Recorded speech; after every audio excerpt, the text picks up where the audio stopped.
Начиная с 2023 года постоянная квота, выделяемая Саудовской Аравией и Россией для совершения хаджа в Мекку, увеличивается до 25 тысяч человек. Об этом рассказал муфти шейх Равиль Гайнуддин в интервью телеканалу «Россия-24». 9 января на встречу уполномоченного по делам хаджа Ильяса Умаханова с министром по делам хаджа и умры КСА Тауфиком бен Фаузаном Арабия в Джиде были подтверждены размер квоты и другие детали предстоящего сезона хаджа.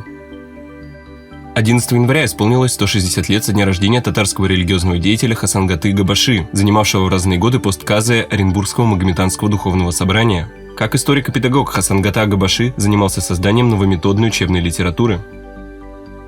Первое рабочее совещание профессорско-преподавательского состава Московского исламского института прошло 12 января. Ректор МИИ, доктор теологии Дамир Мухиддинов, поставил задачу продолжить научно-исследовательскую деятельность в высоком темпе, заданном в течение исторического 2022 года.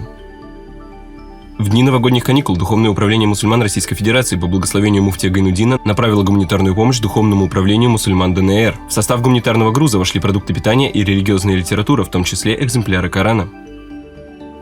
В Государственном центральном музее современной истории России 13 января состоялась церемония завершения выставки «Сады ислама. Свет веры сквозь века», приуроченной к 1000-летию принятия ислама народами Волжской Булгарии.